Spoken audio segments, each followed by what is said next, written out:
आयुर्वेद के खास health show संजीवनी में आप सभी का बहुत बहुत स्वागत है। लाइफ में हमेशा रहें, ऑल इज वेल, इसी तमन्ना के साथ हम हर रोज अपने शो संजीवनी में किसी एक परेशानी या बीमारी की चर्चा करते हैं और आपकी तकलीफों का आयुर्वेदिक निदान बताते हैं। और इसलिए हमेशा की तरह हमारा साथ देते हैं विश्व प्रसिद्ध आयुर्वेदाचार्य डॉक्टर प्रताप चौहान जी। डॉक्टर साहब बहुत बहुत स्वागत है। थैंक यू जी। संजीवनी के आज के शो में हम बात करने जा रहे हैं स्वाइन फ्लू की।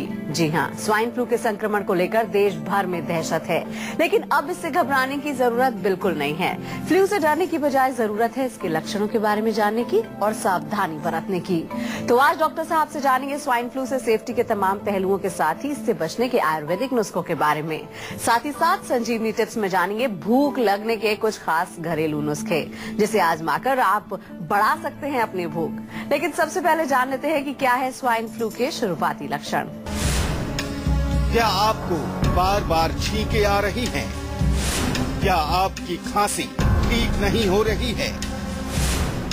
क्या आपका फीवर उतर नहीं रहा है? क्या आपको सांस लेने में तकलीफ होती है? तो हो जाइए अलर्ट, कहीं स्वाइन फ्लू तो नहीं।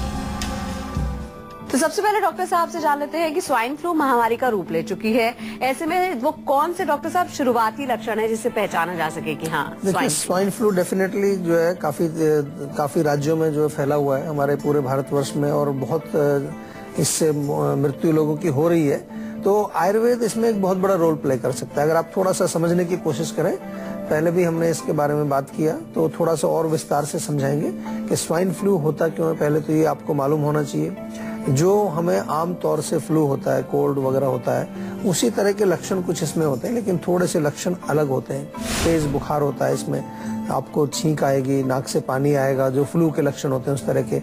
जी मिचलाता है या उल्टी आती है, किसी किसी को लूज मोशंस भी लग जाते हैं।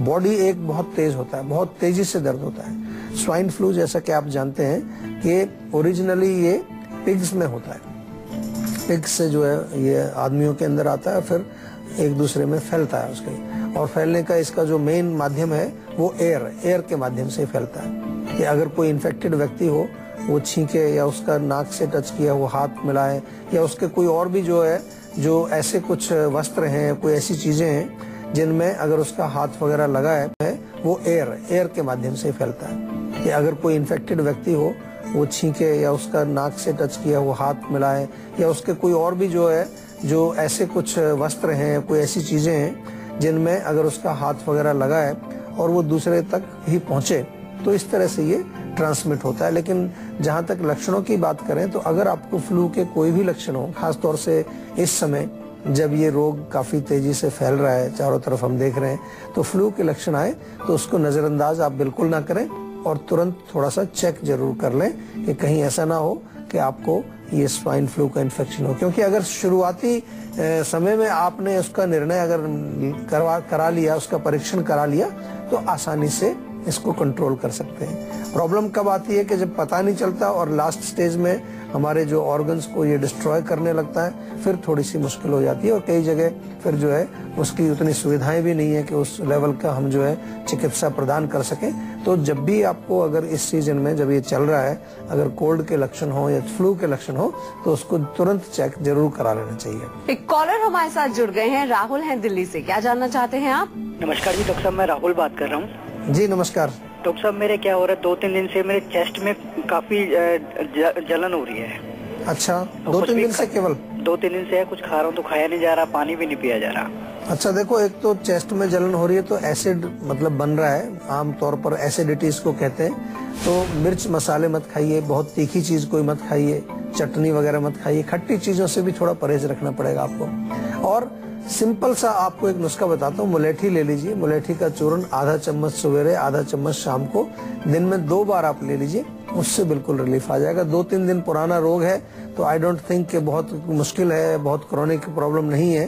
तो कभी कभार हो जाता है, कोई ऐसी चीज आपने खाई हो, या हम आयुर्वेद की दृष्टि से देखें तो पित्त की वृद्धि हो गई है, ये शुरुआत हो गई है आपको, तो आपको आगे भी थोड़ा सा ध्यान रखना पड़ेगा। ठीक होने के बाद भी कोशिश करिए कि ऐसी चीजों का सेवन ना करें जो पित्त को बढ़ाती हैं, जो गर्मी को बढ़ाती हैं। तो अब डॉक्टर साहब से जानते हैं कि किसी भी बीमारी को लेकर बचाव एक अहम चीज है। ऐसे में डॉक्टर साहब स्वाइन फ्लू ना हो तो क्या बचाव के तरीके हैं हमारे पास? देखिए, बड़ा अच्छा प्रश्न है, क्योंकि कई बार पता नहीं होगा आपको भी। आपके ऑफिस में कोई हो सकता है जिसको इन्फेक्शन अभी अभी हुआ है, उसको लक्षण शायद उतने ज्यादा तेज नहीं है। तो बचाव के लिए बहुत एक अच्छा मैं तरीका बताता हूँ कि एक तो अपने हाथ साफ रखें। कोशिश करें जब आप जाते हैं, बाथरूम जाते हैं, वॉशरूम जाते हैं, तो हाथों को अच्छी तरह से धोएं। सैनिटाइजर मिलते हैं आजकल, वो भी आप रख सकते हो। तो हाथ खाना खाने से पहले या वैसे भी आमतौर पर 2-3 बार दिन में आप सैनिटाइजर यूज करें। इसके अलावा पब्लिक प्लेस में या अनजान व्यक्ति हैं या कोई आपको लगता है कि जो आप नहीं जानते, तो उससे हाथ ना मिलाएं। हमारे यहाँ नमस्ते की परंपरा है, बड़ी अच्छी पुरानी परंपरा हमारी है कि आप नमस्ते करते हैं तो आपको उसके हाथ टच नहीं होते। और इसके अतिरिक्त जो है, अगर आपका रेस्पिरेटरी सिस्टम वीक है, अगर आप खास तौर से वो लोग जिनको बार बार कफ कोल्ड या कुछ सांस की तकलीफ होती है, तो उनको बहुत आवश्यक है कि अपने रेस्पिरेटरी सिस्टम को मजबूत रखें और च्यवनप्राश खाना शुरू कर सकते हैं आप। जो ऐसे लोग हैं जिनके फेफड़े, गला, नाक कमजोर हैं, च्यवनप्राश खाएं। या तो फिर जो है गिलोय, काली मिर्च, लौंग और अदरक। अगर गिलोय नहीं मिलती है तो काली मिर्च, लौंग, अदरक, ये 3 चीजें आपके घर में होंगी। इसका थोड़ा सा काढ़ा बना करके दिन में 1 बार पिए, शहद मिला करके उसमें ले सकते हैं। और सबसे बड़ी चीज है कि यदि आपको कोई लक्षण दिखते हैं, घर में भी किसी व्यक्ति को ऐसे लक्षण दिखते हैं कोल्ड के, तो थोड़ा सा आइसोलेशन उसका रखें, उसको जो है दूसरे लोगों से अलग रखें। और अगर आपको मिलता है नीलगिरी का तेल मिल जाता है या लौंग का तेल मिले, तो थोड़ा सा अपने रुमाल के ऊपर 2-3 बूंद छिड़के और उसको सूंघने से भी आपको काफी जो है रेस्पिरेटरी सिस्टम में कुछ आपको मजबूती मिलती है, उसमें ताकत आती है, आपकी इम्यूनिटी थोड़ी सी बढ़ जाती है उससे। और जब ये तेल का आप जो है एक लेंगे, जब उसको सूंघने का आप करेंगे, स्मेल करेंगे, तो वो भी आपके रेस्पिरेटरी सिस्टम में कोई छोटा मोटा कोई इन्फेक्शन, बैक्टीरिया अगर घुस भी गया है तो उसको नष्ट करने में अच्छा कारगर नुस्खा है। बीमारी को कंट्रोल करने के लिए डाइट की अहम भूमिका होती है। तो अब डॉक्टर साहब से जान लेते हैं कि फ्लू को लेकर डाइट में हमें डॉक्टर साहब क्या शामिल करना चाहिए? डाइट में हल्का भोजन करना चाहिए। देखिए, फ्लू है तो कफ के लक्षण होते हैं, कफ वर्धक भोजन ना खाएं बिल्कुल। मिठाई या तली चीजें या फ्रिज की बहुत ठंडी चीजें, ये बिल्कुल, मिल्क प्रोडक्ट्स भी जो है मिनिमम, बहुत कम।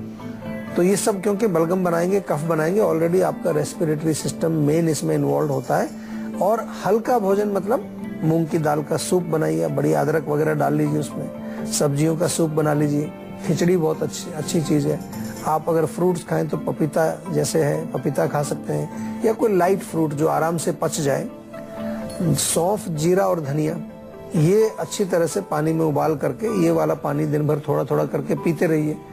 आपका पाचन अच्छा रहेगा, इम्यूनिटी भी स्ट्रांग रहेगी। और जो टॉक्सिन्स बनते हैं बॉडी में, आम जो बनता है, जो कि एक बहुत खतरनाक चीज होती है आयुर्वेद की दृष्टि से, आम का पाचन भी आपका होता रहेगा।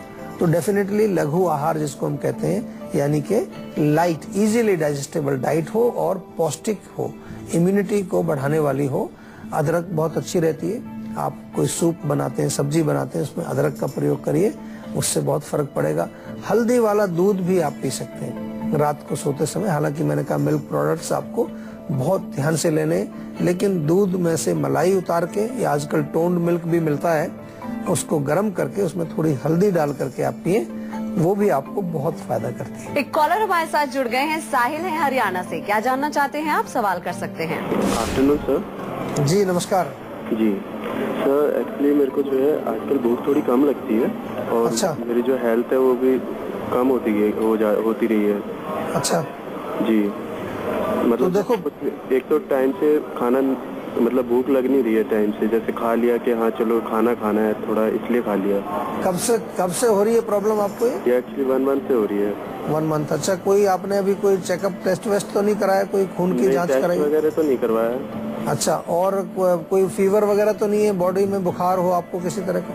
फीवर थोड़ा टाइम पहले हुआ था, मुझे थोड़ा हल्का सा फीवर हुआ था। अच्छा जी, उसके बाद ये प्रॉब्लम शुरू हुई है? जी, ये फीवर के बाद? हाँ जी।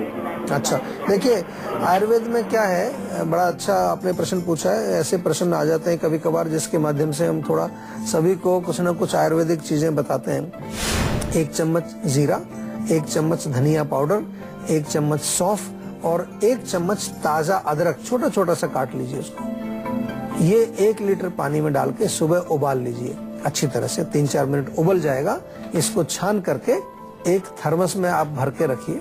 अगर गर्मी का सीजन है तो उसको ठंडा करके वैसे पानी की बोतल में आप रख सकते हैं और इसको थोड़ा थोड़ा करके 1 लीटर पानी है 1-1 कप करके दिन में 3-4 बार आप इसको पिए तो इससे आपकी अग्नि प्रदीप्त होगी। भोजन लाइट खाएं। आम तौर पर बुखार के बाद जब कमजोरी रहती है तो कई बार हम सोचते हैं कि ज्यादा खा लेते हैं, कमजोरी जल्दी दूर हो जाएगी, उससे हमारी अग्नि और कमजोर हो जाती है।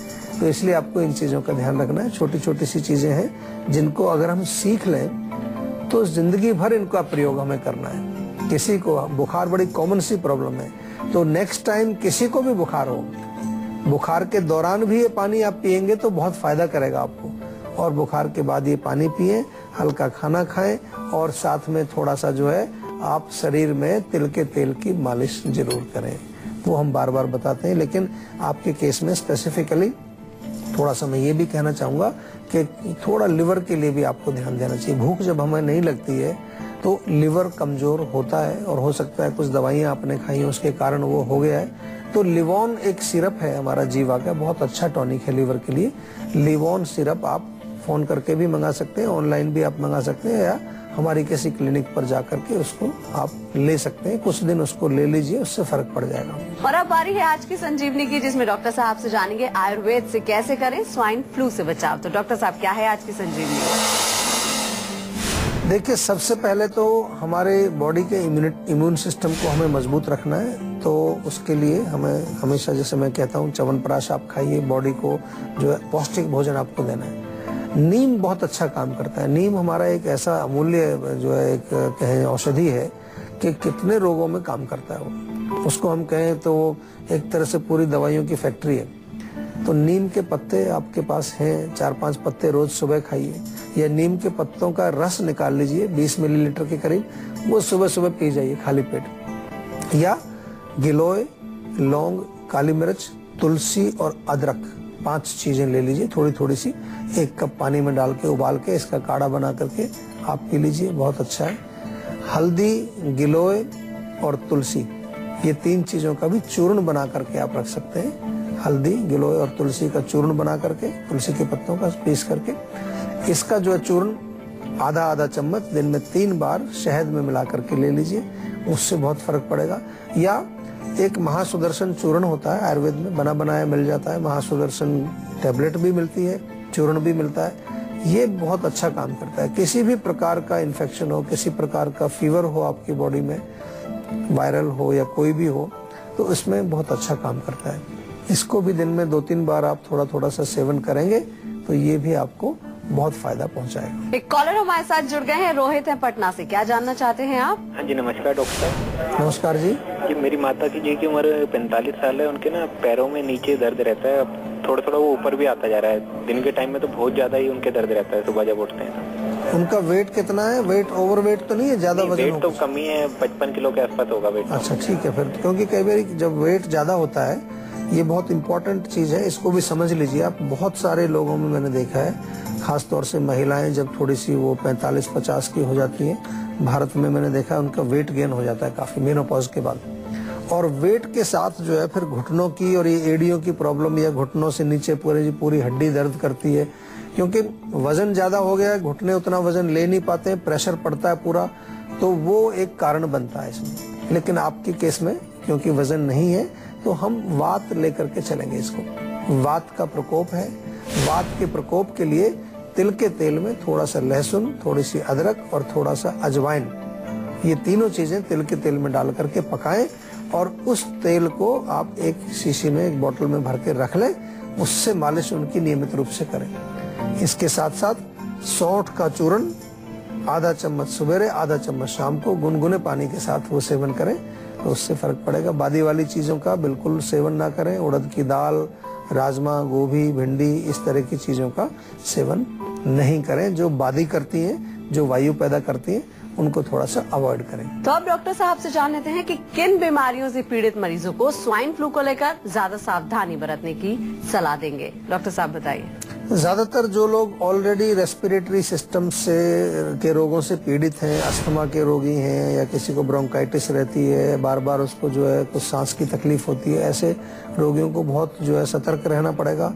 खास तौर से जो इम्यूनिटी जिनकी कमजोर है, आमतौर पर जैसे बच्चे हैं, छोटे बुजुर्ग लोग हैं, प्रेग्नेंट लेडीज जो हैं, उनको बहुत ध्यान रखना चाहिए क्योंकि प्रेगनेंसी में भी थोड़ा सा शक्ति क्षीण होती है बॉडी की इम्यूनिटी, क्योंकि बच्चे के लिए ताकत जा रही है। तो ऐसे लोगों को थोड़ा सा ध्यान रखना चाहिए। अगर आसपास उनको कोई दिखे कि किसी की नाक बह रही है, छींक आ रही है, उससे दूर ही रहें, अच्छा है, उससे संपर्क ना करें। तो अगर आप भी अपनी समस्याओं का समाधान चाहते हैं तो आप इस नंबर पर कॉल करके 0129404004 पर फोन करके जल्द से जल्द अपनी कॉल रजिस्टर करवा सकते हैं। उसके बाद डॉक्टर चौहान के पैनल के डॉक्टर आपको खुद फोन करके आपकी सेहत से जुड़ी हुई समस्याओं को सुलझाएंगे। फिलहाल यहाँ पर वक्त हो गया एक छोटे से ब्रेक का। ब्रेक के बाद बारी है संजीवनी टिप्स की।